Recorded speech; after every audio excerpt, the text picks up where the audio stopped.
Hi, I'm Laura and welcome to the channel. Well, today we're going to talk about a crazy social habit that I've become a lot more aware of, maybe starting in my mid-50s, but now that I'm close to retirement, I feel like it's an epidemic. This is Smart Women, Smart Conversations. I hope you'll click like and subscribe, and I'd love to hear your opinion of today's crazy social habit. So, have you noticed when you run into people, and it could be in the grocery store, it could be out at a festival, you could pass them in the coffee shop, and you stop and chat and you're happy to see each other, and when the conversation's over, the other person says to you, "Hey, we need to get together again. I'm going to text you a couple of dates and let's see if we can get something on the calendar." And then nothing. You don't hear from them again until you run into them again at the coffee shop or the senior center or the rec center, wherever. It's this crazy, it is a habit. It's like a verbal tic that people feel like they have to close a positive conversation with this promise of next time. But what happens when you overpromise and underdeliver? You don't follow through on what you say you're going to do. Well, when it finally pops back into your head a week or two later, maybe you think about that person or you're walking back into that same coffee shop and you go, "Oh my gosh, I told so-and-so that I would text her some dates and we would get lunch on the calendar or get coffee on the calendar or go for a walk. Oh, I feel terrible. I never followed through." And instead of just picking up the phone and saying, "Hey, sorry it took so long," too many of us just pretend it never happened, right? We made a promise. Maybe we never planned on keeping it. Maybe we feel uncomfortable because a month has gone by and we said we would get back to them right away. So we either hope we either don't see them again, or if we see them again, we'll worry about it then and we'll make up something. So that overpromise takes a lot of effort to deliver on. So what we have to retrain ourselves to do is end conversations with a tried and true phrase that works for you. "It was so great to see you. I'm glad we ran into each other.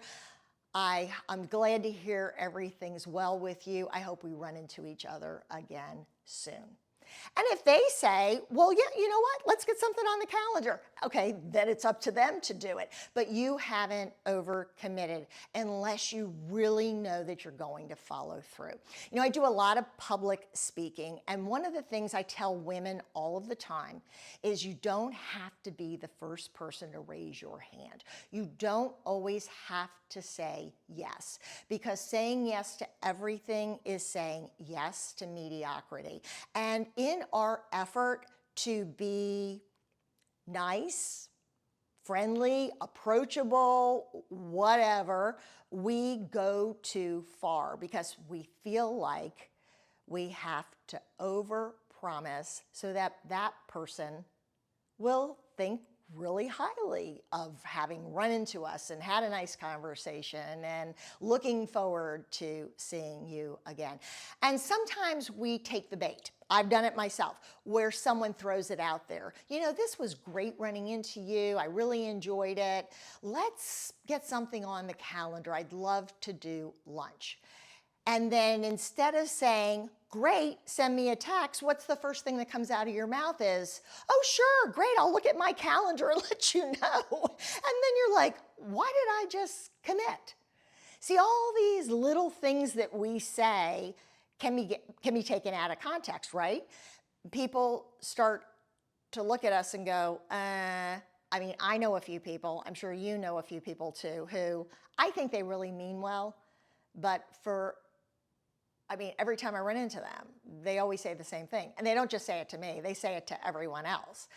And at some point, when you walk away from them and they've said, "Oh, I'm going to text you," you just chuckle to yourself. It's like, okay, whatever. see you in a year. It's like it's the silliest thing because we're doing it to ourselves. We can't always live up to the big promise.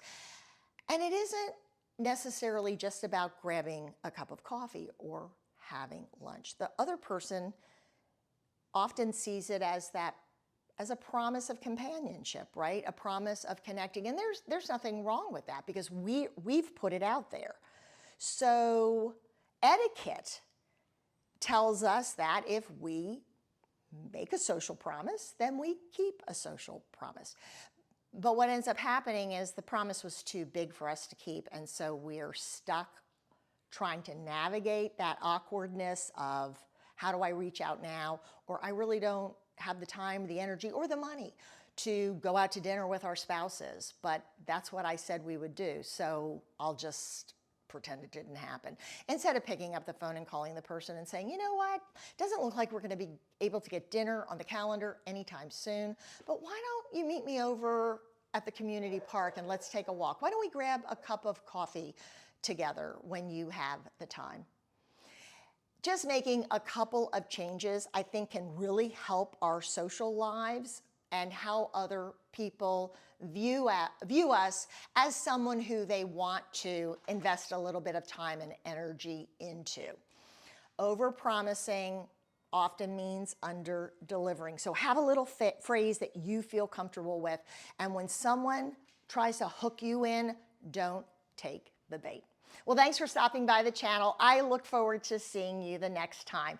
Take care and have a great week.